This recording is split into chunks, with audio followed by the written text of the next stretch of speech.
అందరికీ నమస్కారం. Welcome to it's you TV. ప్రస్తుతం మనతో పాటు ఉన్నారు ప్రముఖ ఆధ్యాత్మికవేత్త, జ్యోతిష్య వాచస్పతి బ్రహ్మశ్రీ పోతుకుచ్చి చంద్రమౌళి శాస్త్రి గారు. గురువుగారితో మాట్లాడి మనకున్న సందేహాలన్నిటిని కూడా నివృత్తి చేసుకునే ప్రయత్నం చేద్దాం. అంతకంటే ముందు ఇటువంటి ఆధ్యాత్మికపరమైన వీడియోస్ కోసం ఇప్పుడే మన ఛానల్ని సబ్స్క్రైబ్ చేసుకోండి. నమస్కారం గురుగారు. ఓం శ్రీమాత్రే నమః. గురుగారు, ఈ జూన్ 18వ తారీఖున గురు పుష్యమి యోగం అని చెప్పేసి అది చాలా ప్రత్యేకమైందని చాలామంది అంటున్నారు, పవర్ఫుల్ అని చెప్పేసి. అసలు ఆ రోజు యొక్క ప్రత్యేకత ఏంటి? గురు పుష్యమి యోగం అంటే ఏంటి గురుగారు? అమ్మా, ఇది అందరూ తెలుసుకోవాల్సినటువంటి చాలా ముఖ్యమైనటువంటి విషయం. అంటే గ్రహస్థితితో కానీ మనకున్నటువంటి లౌకికమైనటువంటి వ్యవహార పరిస్థితులతో కానీ జాతకంతో కానీ పని లేనటువంటిది ఈ యొక్క యోగము. అంటే గురు పుష్యమి యోగము. దీని విశిష్టత ఏంటంటే చంద్రుడు పుష్యమి నక్షత్రంలో ప్రతి నెలలో ఒకసారి వస్తూనే ఉంటాడు. ఆయన సొంత రాశి కర్కాటక రాశి అమ్మ. చంద్రుడు తన సొంత ఇంట్లోకి వచ్చినప్పుడు ఆ కర్కాటక రాశిలో పునర్వసు నక్షత్రం ఉంటుంది, పుష్యమి నక్షత్రం ఉంటుంది, ఆశ్లేష నక్షత్రం అని 3 నక్షత్రాలు ఉంటాయి కర్కాటక రాశిలో.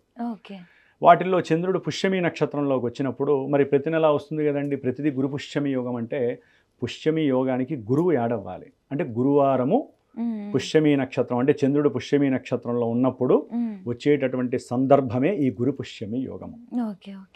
దీంట్లో మళ్ళీ పుష్యార్క యోగము అని ఉంటుంది. అర్కుడు అంటే సూర్యుడు.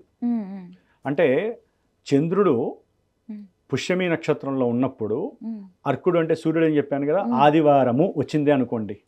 చంద్రుడు పుష్యమి నక్షత్రంలో ఉన్నప్పుడు గురువారం వస్తే గురు పుష్యమి యోగము, ఆదివారం వస్తే పుష్యార్క యోగము. ఈ రెండింటికి అత్యంత విశిష్టమైనటువంటి వైబ్రేషన్ థియరీ ప్రకారము చాలా చాలా విశిష్టత ఉందమ్మా.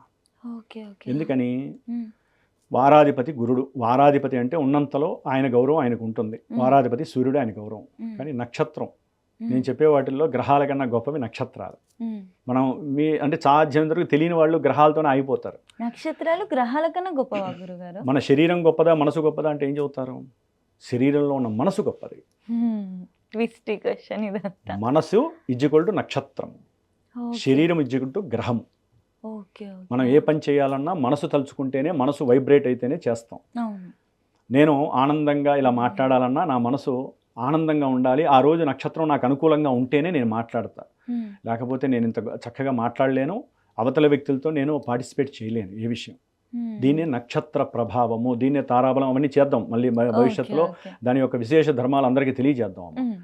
మరి చంద్రుడు 27 నక్షత్రాల్లో మారుతూ ఉన్నప్పుడు, ఒక నెలలో 29 రోజుల్లో ఆయన ఒక్కొక్క నక్షత్రంలోకి వచ్చినప్పుడు మన సామాన్యులకి రకరకాల భావనలు ఇవన్నీ చాలా జరుగుతూ ఉంటాయి.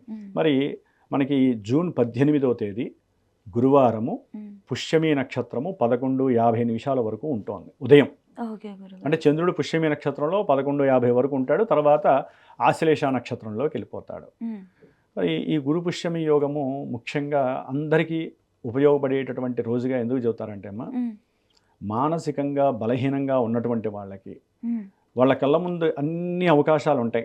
ఉద్యోగం చేయాలా, వ్యాపారం చేయాలా, ఉద్యోగంలో ఏది ఎంచుకోవాలి, చదువులో నేను ఏ చదువులోకి ముందుకు వెళ్ళాలి, లేకపోతే పెళ్లి చేసుకోవాలా వద్దా, లేకపోతే 10 మంది ఫోటోలు వస్తున్నాయి ఈ రోజుల్లో, ఏది అమ్మాయిలవి అబ్బాయిలవి, ఎవరిని చేసుకోవాలో తెలియదు. అందరివి చదువులు ఉంటే అందరికీ ఇంత డబ్బులు ఉంటాయి, ఎలా చేసుకోవాలి, అసలు పెళ్ళి, ఇట్లా రకరకాల విషయాలలో వాళ్ళకి లేట్ అయిపోతూ ఉంటుంది, పోస్ట్ పోన్లు అవుతూ ఉంటాయి. ప్రతి కార్యక్రమంలో లేట్ అవుతూ ఉంటుంది. ఎందుకంటే చంద్రుడు పుష్యమిలో ఉన్నాడు అంటే ఆలస్యాన్ని సూచిస్తూ ఉంటాడు. అంటే ఇది ఇప్పుడు ఈ రోజని కాదమ్మా, విడిగా జాతకరీత్యా ఇలా సమస్యలు ఉన్నవాళ్ళు ఈ యొక్క గురు పుష్యమి యోగం ముఖ్యంగా రాజకీయ నాయకులకి ఆయువు పట్టు లాంటిది. రాజకీయ నాయకులకి ఎక్కువ ప్రభావాన్ని చూపిస్తుంది. మరి వాళ్ళు కరెక్ట్గా పనిచేస్తేనే కదమ్మా ప్రపంచం సరిగ్గా పనిచేసేది. కాబట్టి గురు పుష్యమి యోగం వలన మరి మన ప్రపంచానికి అధ్యక్షుడిగా ఉన్నటువంటి వాడి వలన ఎన్నో ఇబ్బందులు పడుతున్నటువంటి ఎన్నో దేశాలు, అన్ని దేశాలు, ఎన్నో కాదు అన్ని దేశాలు, అందరూ చదువుకున్న విద్యార్థులు, చేసేటటువంటి ఉద్యోగ వ్యవస్థలు అన్నీ క్షోభత్వాన్ని కలిగి ఉన్నాయి. కాబట్టి ఈ గురు పుష్యమి యోగంలో రోజున జ్ఞానకారకుడైనటువంటి గురుడు ఆ యొక్క ప్రపంచ అధ్యక్షుడి యొక్క శిరస్సు పైన తన యొక్క జ్ఞానాన్ని, జ్ఞాన సంపుటితో ఉన్నటువంటి కిరణాల్ని ప్రవేశింపజేసి ప్రపంచాన్ని సుభిక్షంగా ఉంచేటటువంటి యోగత్వాన్ని ఆ అధ్యక్షుడికి ఇస్తూ అతనిలో ఉన్నటువంటి రాక్షసత్వాన్ని తీసేటటువంటి శక్తిని వాళ్ళని మనందరం కోరుకుందాం. ఎంతసేపు యోగాలు మనకే రావాలనుకుంటే కాదు, మనకి రావాలంటే అసలైన వాడు ఇంకోటి ఉంటాడు మన ప్రపంచాన్ని పరిపాలించేవాడు. అవునా కదా? మరి ఈ యొక్క గురు పుష్యమి అనేటటువంటి చంద్రుడు పుష్యమి నక్షత్రంలో ఉన్నాడు. పుష్యమి నక్షత్రం అనేటటువంటిది శనికి సంబంధించింది. మనకున్న 27 నక్షత్రాల్లో ఒక్కొక్క గ్రహానికి 3 నక్షత్రాలు ఇచ్చారు. దాంట్లో పుష్యమి నక్షత్రం కర్కాటక రాశిలో ఉంటుంది, అనురాధ నక్షత్రము వృశ్చిక రాశిలో ఉంటుంది, ఉత్తరాభాద్ర నక్షత్రం మీన రాశిలో ఉంటుంది. ఈ నక్షత్రాలన్నిటికీ అధిపతి ఎవరయ్యా అంటే శని భగవానుడు. మరి ఆ నక్షత్రంలో చంద్రుడు ఉంటే నలిగిపోతూ ఉంటాడు. యాక్చువల్లీ మానసికంగా దోషం ఉంటుంది యాక్చువల్లీ. కానీ ఈ నక్షత్రం మనకి మొత్తం 27 నక్షత్రాల్లో 18 నక్షత్రాలు కాస్మిక్ నక్షత్రాలు అని ఉన్నాయి, మోస్ట్ పవర్ఫుల్ నక్షత్రాలు. వాటిల్లో ఈ పుష్యమి నక్షత్రం అత్యంత వైభవోపేతమైనటువంటి మంచి కిరణాలని వెదజల్లేటటువంటి నక్షత్రం ఏదంటే పుష్యమి నక్షత్రం. మహానుభావుడు, ఇన్ఫినిటీ. శని భగవానుడు అంటే ఇన్ఫినిటీ, ఆది అంతం ఉండదు, అన్నీ ఆయనవే. కాబట్టి అంతటి కాంతిని నక్షత్రం, ఆ పుష్యమి నక్షత్రం వెదజల్లుతూ ఉంటుంది చంద్రుడి పైన. ఆ చంద్రుడి నుంచి మనకు వస్తూ ఉంటుంది కదా. మరి గురువారం రోజున గురువు. ఇందులో ఇంకో విశేషం అమ్మ, ఇవి సంవత్సరంలో ఒకసారి వస్తే ఒక్కోసారి 4 రావచ్చు, ఒక్కోసారి 2 రావచ్చు. కానీ ఈసారి గురుడు ఎవరైతే ఈ పుష్యమి నక్షత్రానికి మంత్రం ఉంటుందమ్మా, బీజాక్షర మంత్రం ఉంటుంది, మామూలు మంత్రం కూడా ఉంటుంది. పుష్యమి ప్రతి నక్షత్రానికి మంత్రం ఉంటుంది, 8 పదాలతో కూడినటువంటి మంత్రం. ఆ పుష్యమి నక్షత్రానికి అధిష్టాన దేవత బృహస్పతి, ఇదే గురుడు. ఆ గురుడు కూడా ఇదే కర్కాటక రాశిలో మొన్న జూన్ 2వ తారీఖున తన యొక్క సొంత నక్షత్రంలో అక్కడే ఉన్నాడు. అంటే చంద్రుడు గురుడు కలిసి ఉన్నారు. ఇది ఒక రకంగా యోగం లాంటిది. గురుడు ఉచ్చస్థితి, చంద్రుడు స్వక్షేత్ర స్థితి, వీళ్ళిద్దరూ కర్కాటక రాశిలో ఉన్నారంటే దీన్ని గజకేశరి యోగం అని మనకి జన్మజాతకాలలో ఉంటూ ఉంటుంది. అది అన్ని రాశుల వారికి ఇప్పుడు లేకపోయినా వీళ్ళిద్దరు కలిసి ఉన్నారంటే ఒక యోగము అని మనం చెప్పుకోవాలి. తొందరగా ఇది జరగదు అట్లా. మళ్ళీ గురుడు 12 సంవత్సరాలకి రావాలి, ఆయన వచ్చినప్పుడు గురువారం రావాలి, గురువారం వచ్చినప్పుడు చంద్రుడు పుష్యమి నక్షత్రంలో ఉండాలి, అప్పుడు ఈ యొక్క యోగం పడుతుంది. ఆ కాంబినేషన్ అనేది అంత ఈజీగా మోస్ట్ ఎఫెక్టివ్ అండ్ పవర్ఫుల్ యోగం ఇది గురు పుష్యమి యోగం. మరి ఈ గురుడు ఇదే 18వ తేదీ తన యొక్క సొంత నక్షత్రాన్ని వదిలిపెట్టి పుష్యమి నక్షత్రంలో అడుగు పెడుతున్నాడు. పుష్యమి నక్షత్రానికి అధిష్టాన దేవత గురువు, అదే గురుడు పుష్యమి నక్షత్రంలో ఉండి, గురుడు చంద్రుడు మంచి ఫ్రెండ్స్, మంచి ఫ్రెండ్స్. వీళ్ళిద్దరు కలిస్తే లక్ష్మీ కటాక్షం వచ్చి పడుతూనే ఉంటుందట. విద్యార్థులకి విద్యాజ్ఞానం అఖండితంగా వస్తూ ఉంటుంది. పెళ్ళిళ్ళు కాని వాళ్ళకి పెళ్ళిళ్ళు అయిపోతూ ఉంటాయి. వ్యాపారంలో విపరీతమైనటువంటి యోగం కలుగుతూ ఉంటుంది. ఉద్యోగస్తులకి ఉద్యోగాలు వస్తాయి. ఏ యోగం కావాలనుకున్న వాళ్ళకి ఆ యోగం ప్రత్యక్షంగా ఇవ్వబడేటటువంటిదే గురు పుష్యమి యోగము. అందులో గురుడు అక్కడ ఉండటం. ఇంకా దీంట్లో ఇంకో మర్మం చెప్పమంటారా? ఈయన ధనకారకుడు గురుడు, ఎవరికైనా సరే జన్మజాతకంలో కానీ విడిగా కానీ. లక్ష్మీకారకుడు అని మనకి జాతకాల్లో ఉన్న గ్రహాల్లో శుక్ర భగవానుడు లక్ష్మీకారకుడు. ఈయన కూడా అదే ఇంట్లో గురుడితో కలిసి ప్రయాణం చేస్తున్నప్పుడు ఈ గురు పుష్యమి యోగం వచ్చింది. అంటే ఎన్ని గ్రహాలు గురువు గారు ఇప్పుడు కాంబినేషన్? గురుడున్నాడు, శుక్రుడున్నాడు, వీళ్ళిద్దరూ పుష్యమి నక్షత్రంలోనే ఉంటారు. చంద్రుడు పుష్యమి నక్షత్రంలో ఉంటాడు. చంద్రుడు శుక్రుడు మనసుకి, సౌందర్యానికి, ఆహ్లాదానికి కారకులైతే గురుడు లక్ష్మీదేవి, చంద్రుడు గురుడు కాంబినేషను, గురుడు శుక్రుడు కాంబినేషను, వీళ్ళ ముగ్గురు యొక్క కాంబినేషన్ అంటే అత్యద్భుతమైనటువంటి యోగం మన యొక్క భూగోళానికి పడుతుందని మనం అనుకోవాలమ్మా. గురుగారు ఇంత స్పెషల్ డే, ఇంత అసలు ఈ కాంబినేషన్ అనేది ఇంత రేర్ అని చెప్పేసి చెప్తున్నారు. ఆ రోజు చూస్తున్న మన యూటీవీ ప్రేక్షకులు జరుపుకోవాలి అనుకుంటే అసలు పూజా విధానం ఏంటి? ఆ రోజు ఏ పద్ధతుల్ని పాటించాలి? ఏం లేదమ్మా, ఇది జలతత్వపు రాశి. వీళ్ళ ముగ్గురు ఉన్నదేంటి? కర్కాటక రాశి. కర్కాటక రాశి జలతత్వపు రాశి. మరి జలతత్వపు రాశిలో చంద్రుడు జలకారకుడు, శుక్రుడు జలకారకుడు, అంటే జలానికి అధిష్టాన దేవతలు, గురుడు ఆకాశతత్వానికి అధిపతి. మరి ఈ 3 గ్రహాలు జలరాశిలో ఉండి చరరాశి అయింది. అది అంటే గురుగారు చరరాశి అంటే మోబుల్ సైన్ అంటారు. మనకి 3 ఉంటాయి అన్నమాట. చరరాశి, స్థిర రాశి, ద్విస్వభావ రాశి అని ఉంటాయి. దాంట్లో ధనకారకుడు, లక్ష్మీకారకుడు అయినటువంటి ఈ గురు శుక్రుడు, చంద్రుడు మనసుకి సంబంధించిన వాడు. మనసు లక్ష్మి ఈ యొక్క జలరాశిలో ఉండటం వలన ఎంత డబ్బు సంపాదించినా వెళ్ళిపోతూ ఉంటుంది. దాన్ని పట్టుకోవాలంటే ఏం చేయాలంటే ఈ రోజున పరమేశ్వరుడికి పంచామృతాలతో అభిషేకము గావించిన, లేకపోతే వాళ్ళ ఇళ్లల్లో మహన్యాసపూర్వకంగా ఏకాదశ రుద్రాభిషేకము పంచసూక్తాలతో చేసిన, చెరుకు రసంతో, కొబ్బరి నీళ్లతో, ఫ్రూట్స్ జ్యూసులతో ఎవరైతే అభిషేకాలు చేయించుకున్నా గుళ్ళల్లో చేసినా సరే ఆ తీర్థాన్ని ఎవరికైనా 10 మందికి కింద వృధా పోద్దాం, అభిషేకం చేసినప్పుడు ఆ తీర్థం పట్టాలి. ఓకే. చేసే బ్రాహ్మలు కూడా అర్చకులు కూడా దాన్ని పవిత్రమైన భావంతో ఒక గిన్నె పెట్టి దానికి చేయటం ద్వారా అవతల వాళ్ళకి స్వీకరించడానికి ప్రసాదంగా బాగుంటుంది. విడిగా శివుడికి అభిషేకం చేసింది అర్చకుల వారు మనం అకాల మృత్యుహరణం సర్వతీర్థ అని చెప్పినప్పుడు వేసుకుని తాగితేనే ఇంకా ఇస్తే బాగుంటుంది అనుకుంటారు. ఈ రోజున ఎవరైనా సరే డబ్బుని కేటాయించి పరమేశ్వరుడికి అభిషేకం చేసి ఇంత డబ్బాతో వచ్చిన 20 మందికో 30 మందికో గ్లాసులతో కనుక ఇచ్చినట్లయితే వారు తాగి ఆనందపడి ఆ ఫలితం అంతా మీకు కూడా లక్ష్మీ కటాక్షం పోకుండా లక్ష్మీ కటాక్షం స్థిరంగా ఉండడానికి చేసే ప్రయత్నం ఇది. అంటే అమ్మ చంద్రుడు గురుడు శుక్రుడు కలిసినటువంటి పుష్యమి. ఇంకో విశేషం ఏంటంటే వైబ్రేషన్ థియరీ ప్రకారం మీకు తెలియాలని చెబుతున్నాను అందరికీ కూడా. పుష్యమి నక్షత్రానికి సంబంధించినటువంటి మంత్రాన్ని ఇప్పుడు నాది శ్రీమాత జ్యోతిషాలయ పీఠం ఉందమ్మా నాది. ఆ పీఠంలో దాదాపుగా నేను ముఖ్యమైన ఇలాంటి కార్యక్రమాలు వచ్చినప్పుడు ఇది హోమానికి సంబంధించిన కార్యక్రమం చేస్తున్నాను. ఉదయాన్నే 6 to 8:30, 9:30 మధ్యలో నేను హోమాన్ని చేస్తున్నాను. ఆ పుష్యమి వెళ్ళిపోయే లోపల హోమం చేస్తున్నాను. అంటే పుష్యమి నక్షత్రానికి సంబంధించిన మంత్రాన్ని బీజాక్షర మంత్రాన్ని 108 సార్లు చేసేసి గురుడికి సంబంధించిన బీజాక్షర మంత్రం ఉంటుంది బృహస్పతికి సంబంధించి, అది 108 సార్లు చక్కగా ఆవు నెయ్యి, శనగలు, అట్లాగే పుష్యమి నల్ల నువ్వులతోనూ, చంద్రుడు, ఒడ్లు, ఈ 3 గ్రహాలకి శుక్రుడు ఎవరైతే వివాహము, సౌఖ్యము, లేకపోతే భోగభాగ్యాదులు, గృహ వాహనాదులు, ఉద్యోగాదులు ఇవన్నీ కూడా ఇప్పుడు ఈ గురుడు ఉద్యోగాలకి కారకుడు, వ్యాపారానికి కారకుడు చంద్రుడు, సౌఖ్యానికి కారకుడు శుక్రుడు. అంటే జ్యువెలరీ వ్యాపారస్తులు కావచ్చు, వాహనాలు విక్రయించేటటువంటి వాళ్ళు కావచ్చు, బిల్డింగ్లు కట్టేవాళ్ళు. ఎందుకంటే కర్కాటక రాశి అనేటటువంటిది వాహనాలని, అట్లాగే గృహాలని, విద్యార్థుల్ని, విద్యాలయాలని సూచించేటటువంటి రాశి. చెప్పుకుంటూ పోతే ఇంకో గంటన్నర పడుతుంది కానీ నేను ఇంతటితో ఆపేస్తానమ్మా. ఈ యొక్క యోగాలన్నీ పట్టాలి అంటే ధనయోగము, విద్యాయోగము, సౌఖ్యయోగము, వివాహ యోగము, గురుడు సంతాన యోగము. సంతానం లేనటువంటి వాళ్ళకి ఈ తీర్థం ఈ రోజున అభిషేకం చేసి కొంతమందికి లేట్ అవుతూ ఉంటుంది. చంద్రుడు శని నక్షత్రంలో ఉన్న వాళ్ళు చాలామంది ఉంటారు. వాళ్ళకి ఏంటంటే బాగా లేట్ అవుతుంది, విరక్తిగా ఉన్న వాళ్ళు ఈ రోజున పట్టుకోండి అంటున్నాను నేను. ఈ రోజున పట్టుకొని అవకాశం ఉన్న వాళ్ళు, ఆర్థికంగా లేని వాళ్ళు చక్కగా అభిషేకం చేయించుకోండి. ఏది దేవాలయాల్లో ఆ తీర్థం స్వీకరించండి.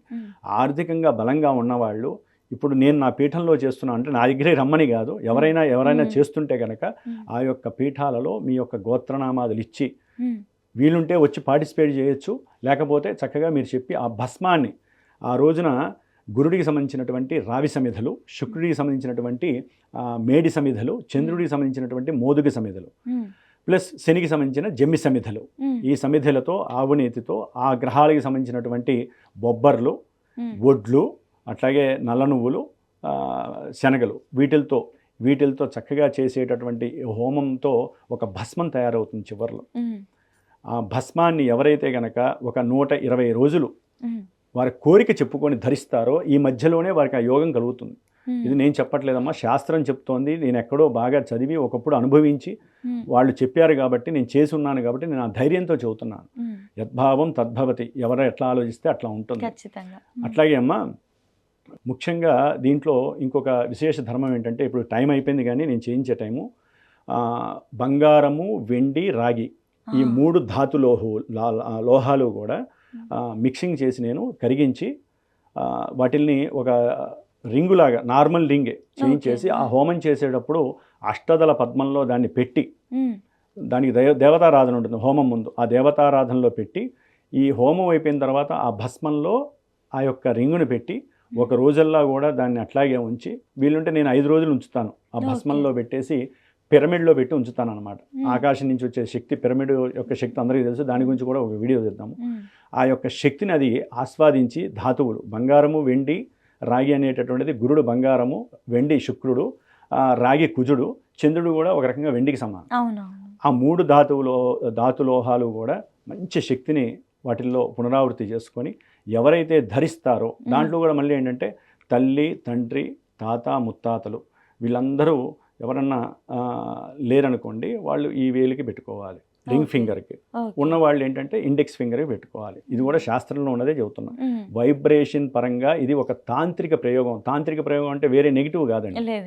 మనకి శుభాలు జరగటంలో మంత్రంతో కూడినటువంటి తంత్రపరమైనటువంటి తాంత్రిక ప్రయోగం. ఓకే. అంటే ఉంగరం ధరిస్తే సమయం అయిపోయింది కాబట్టి నేనేం చేయలేను వాళ్ళ రోజున. కాబట్టి ఈ విధంగా ఎవరైతే హోమంలో పాల్గొంటారో, హోమాన్ని ఎవరైతే చేయించుకుంటారో, ఆ భస్మాన్ని 120 రోజులు ఎవరైతే ధరిస్తారో, నేను ఒక మంత్రం చెప్తాను, రోజు దాన్ని ఒక 5 నిమిషాలు చేసుకొని పెట్టుకోవడం ద్వారా వారికి ఈ రోజు ఉన్నటువంటి శక్తులు ఎలా ఉంటాయో ఆ శక్తి భస్మరూపకంగా వారికి టచ్ అయ్యి కంపల్సరీ వారు అనుకున్న ప్రతిదీ, ఉద్యోగం కావచ్చు, అధికారం కావచ్చు, అనుకున్న పనులు దిగ్విజయం కావచ్చు, లక్ష్మీ కటాక్షం కావచ్చు, గృహయోగం, వాహన యోగాదులు, అంటే వాళ్ళు ఉన్న స్థానాన్ని బట్టి చదువుతున్నాను, నోటికి ఏది వస్తే అది నేను ఇవన్నీ వస్తాయని చెప్పనమ్మా. గురు శుక్రులు 100 యోగాలను ఇస్తారు. అవన్నీ కూడా నిక్షిప్తం చేయబడినటువంటి రాశి ఇప్పుడు కర్కాటక రాశి. కాబట్టి ఆనందంగా శివాభిషేకం ద్వారా కొంతమంది ఆనందపడండి. ఆర్థికంగా డబ్బులు ఇచ్చి చేయించుకునే వాళ్ళు ఉంటే పీఠానికి ఫోన్ చేస్తే చక్కగా నేను నా పర్యవేక్షణలో నేను దగ్గరుండి నేను చేస్తూ నా యొక్క శిష్యుల చేత చేపిస్తూ ఆ భస్మాన్ని వారికి నేను పంపించేటటువంటి అవకాశాన్ని నేను స్వీకరిస్తాను. ఖచ్చితంగా గురుగారు అంటే రాలేని వాళ్ళు కూడా అలా చేపించుకోవచ్చు కదా గురుగారు? రాలేని వాళ్ళు ఎక్కువ ఉంటారమ్మా. వాళ్ళకి నేను వీడియో ద్వారా పంపిస్తాను. వీడియో ఇప్పుడు చేసింది ఒకటమ్మా, ఆత్మసంతృప్తి. వాళ్ళకి ఏంటంటే ఇచ్చిన వాళ్ళకి చేశారా చేయలేదా అనే ఒక అపనమ్మకం ఉంటుంది. ఎందుకంటే అలా చేసేటటువంటివి కూడా చాలా జరుగుతున్నాయి ఈ రోజుల్లో. నాకు ఎన్నో ఫోన్లు వస్తాయి, గురువు గారు మేము డబ్బులు ఇచ్చాము ఎవరో చెయ్యట్లేదండి, మాకు ఫోన్లు కూడా ఎత్తట్లేదండి అంటారు. ఇది పద్ధతి కాదండి. మనం ఒక సిస్టమ్ అప్లై చేసామంటే అవతల వ్యక్తికి మానసిక తృప్తి కోసం మనం కంపల్సరీ వీడియో చేసి వాళ్ళకి పంపించాలి. అట్లాగే వాళ్ళ గోత్రనామాలు, ఇప్పుడు నేను ఉన్నానమ్మా, వాళ్ళ గోత్రనామాలు నేను చెప్పి వాళ్ళకి పంపిస్తాను. ఆ హోమం జరిగేటప్పుడే చెప్తాను నేను. నా సిస్టమ్ నాకు ఉందమ్మా, మొహమాటం ఏం లేదు ఈ విషయంలో.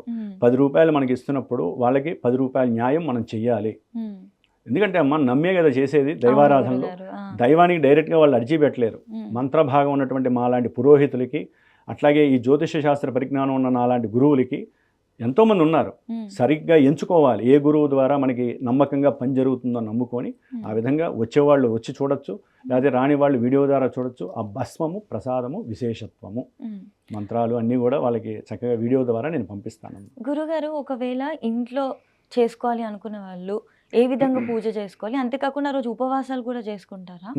ఆ రోజు ఉపవాసం అని కాదమ్మా, మనకి వడ్లు, నల్ల నువ్వులు, శనగలు, బొబ్బర్లు ఈ 4 కూడా ఒక చక్కగా మూకుల్లో పోసి ఆ మూకుల్లో పైన ఈ దీపారాధన పెట్టి ఒక 5 ఒత్తులు దీపారాధన ఆవునేతితో చేసి గురువుకి సంబంధించినటువంటి దక్షిణామూర్తి ఆరాధన కానీ లేకపోతే దత్తాత్రేయుడు ఆరాధన కానీ చేసుకుంటూ కనకదార స్తోత్రము శుక్రుడికి సంబంధించి చదువుకుంటూ, కొంతమంది వచ్చిన వాళ్ళు శ్రీ సూక్త పారాయణ లేకపోతే లక్ష్మీ అష్టోత్తరాన్ని చేసుకుంటూ, చంద్రుడికి సంబంధించి పరమేశ్వరుడికి సంబంధించినటువంటి స్థుతి కానివ్వండి, లేకపోతే చంద్రశుక్రుడు కాబట్టి లక్ష్మీదేవి ఆరాధన కనకదార స్తోత్రం చదివితే సరిపోతుంది. విష్ణుమూర్తి ఆరాధన చేయండి. గురువు అంటే విష్ణుమూర్తితో సమానం అమ్మ. గురుగ్రహానికి విష్ణుమూర్తి ఆరాధకుడు. కాబట్టి ఈ విధంగా గురువు మరి నక్షత్రం ఏంటి, పుష్యమి నక్షత్రం కదా, శనికి సంబంధించి ఈశ్వరుడికి సంబంధించినటువంటి కొంతమంది అనారోగ్యంగా బాధపడుతూ ఉంటారు కదా, వాళ్ళు ఏం చేయాలంటే మృత్యుంజయ జపాన్ని ఏ సమయంలో చేయాలి? 6 to 7 మధ్యలో గురుహోర అని ఉంటుంది. గురువారం రోజున చంద్రుడు పుష్యమి నక్షత్రంలో ఉన్న రోజున గురుహోరా సమయంలో ఆ గంట సేపు ఎవరైతే ధ్యానాన్ని వాళ్ళ కోరిక చెప్పుకొని చేస్తారో ఆ కిరణాలు చక్కగా వాళ్ళ మీద ప్రసరింపబడి వాళ్ళు అనుకున్నవన్నీ కూడా మళ్ళీ ఆ గ్రహానికో ఆ గ్రహాధిష్టాన దేవతకో చేరవేసి వీళ్ళకి కావలసినటువంటి మనో సంపదనిస్తాయి. మనస్సు కోరికే సంపదతో సమానం. శీఘ్రంగా అవడానికి కారణం చంద్రుడు చరరాశిలో ఉండటం, బలంగా ఉన్నటువంటి గ్రహాలన్నీ ఆ రాశిలో ఉండటమే వీళ్ళకి శ్రీరామ రక్ష అని నేను ఘంటాపదంగా చదువుతున్నాను.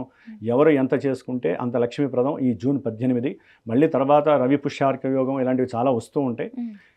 ఇలాంటివి చేసుకోవడం ద్వారా వాళ్ళకి విశేషమైనటువంటి ఫలితం వస్తుందని 100% నేను నమ్మకంగా చదువుతున్నాను. వాళ్ళకి వాళ్ళు చేసుకోవచ్చు, గురువుల ద్వారా చేయొచ్చు, అర్చకుడి ద్వారా అభిషేకం చేయించుకుంటే ఇంకా తిరిగి ఉండదు ఎవరి ఓపికని బట్టి. ఎందుకంటే అభిషేకం విలువ అభిషేకం ఉంటుంది, ఫలితం హోమం ఫలితం ఉంటుంది, వాళ్ళ మనసుతో చేసే ఫలితం వాళ్ళకి ఉంటుంది. ఖచ్చితంగా. గురుగారు నైవేద్యాలు ఏం పెట్టాల్సి వస్తుంది? ఇంకా ఒకవేళ దానాలు చేయాలి అంటే ఈరోజు దానాలు కూడా చేస్తారా? చేయొచ్చమ్మా. ఎవరికన్నా వీటిల్లో వివాహం కాని వాళ్ళు, లేకపోతే వ్యాపారంలో ఎదగని వాళ్ళు, ఉద్యోగం రాని వాళ్ళు ఎవరన్నా ఉంటే దేవాలయంలో బ్రాహ్మడికి స్వయంపాకం, లేకపోతే దగ్గరలో ఊర్లలో ఉన్న వాళ్ళైతే ఇంటికి బ్రాహ్మడు వస్తే ఆ బ్రాహ్మడికి చక్కగా కాళ్ళు కడిగి ఆ బ్రాహ్మణి కూర్చోబెట్టి పసుపు వస్త్రాలు 9/5 పంచె ఉంటాయి మంచిది తీసుకొని దానిపైన స్వీట్స్ ఇంట్లో చక్కెర పొంగల్ చేస్తే ఆ బ్రాహ్మడికి పెట్టండి, లేకపోతే స్వీట్స్ మంచి స్వీట్స్ ఇస్తే ఇంటిల్లిపాది తింటారు బ్రాహ్మడి ఇంట్లో. గురుడు స్వీట్కి కారకుడు, తీపికి కారకుడు. అట్లాగే పులిహోర, శుక్రుడికి పులిహోర అంటే ఇష్టం, అంటే చింతపండు కారకుడు ఆయన. కాబట్టి ఆ విధంగా పులిహోర చేసి దేవుడికి నైవేద్యం పెట్టి నలుగురికి అన్న స్వరూపంగా సమారాధన చేసుకోండి. పులిహోర అన్నదానాలు ఏం చేయక్కర్లేదు దీనికి. పులిహోర పెట్టండి. బ్రాహ్మడికి అయితే మటుకు స్వయం పాకము, ఎల్లో మంచి పంచ చిన్న గొడవలు ఇస్తున్నారు కానీ అలాంటివి ఇవ్వకూడదమ్మా. పెట్టేదేదో కడుపు నిండా పెట్టండి, ఇచ్చేదేదో పరిపూర్ణ వస్త్రాన్ని 9/5 దొరుకుతుంది, అది ఇచ్చేసేసి ఆ బ్రాహ్మడికి స్వయంపాకం ఇచ్చి స్వీట్ ప్యాకెట్ మర్చిపోకుండా ఇవ్వండి. మీ మనసులో కోరిక చెప్పి ఆ రోజు తిథి వారాలు అన్నీ కూడా బ్రాహ్మడి చేత చెప్పించి మీ కోరిక, మీ గోత్రము, మీ పేరు చెప్పుకొని మీ ఇంటికి పిలిచిస్తే మహదానందం. లేకపోతే దేవాలయంలో అర్చకుల వారికి ఉదయాన్నే వెళ్ళి కనుక 11:30 లోపల ఈ దానం కనుక చేసినట్లయితే బ్రాహ్మడు ఆనందపడి, వాళ్ళ ఇంట్లో ఉన్న వాళ్ళు ఆ స్వీట్స్ తిని ఆనందపడి, బ్రాహ్మడు పంచె కట్టుకున్న నాళ్ళు ఆయన మిమ్మల్ని తలుచుకుంటారు. కాబట్టి ఆ యోగము మీకు మహాయోగంగా ఈ గురుడు మీకు ఇచ్చేస్తాడు, బృహస్పతి. ఖచ్చితంగా గురుగారు చాలా చక్కగా వివరించారు. ప్రతి ఒక్కరు కూడా ఈ వీడియో చూస్తున్న వాళ్ళు జూన్ 18న వచ్చే ఈ గురు పుష్యం యోగం ఏదైతే ఉందో ఇది ఒక సువర్ణ అవకాశం అని అర్థం చేసుకొని దాన్ని సద్వినియోగం చేసుకునే ప్రయత్నం చేయాలని మనస్ఫూర్తిగా కోరుకుంటూ మాకు ఇంత మంచి విషయాలు తెలియజేసినందుకు ధన్యవాదాలు గురుగారు. శుభమస్తు తల్లి. అందరికీ కూడా ఈ యొక్క గురు పుష్యమి యోగము మహాయోగంగా సిద్ధించాలని ఒక బ్రాహ్మడిగా ఆశీర్వదిస్తూ, శతమానం భవతి శతాయు పురుష శతేంద్రియ ఆయుష్యేవేంద్రియే ప్రతిష్టతి. ఇది చాలు, వాళ్ళ జీవితంలో ఎన్నో మార్పులు జరిగిపోతాయి. ఖచ్చితంగా గురుగారు.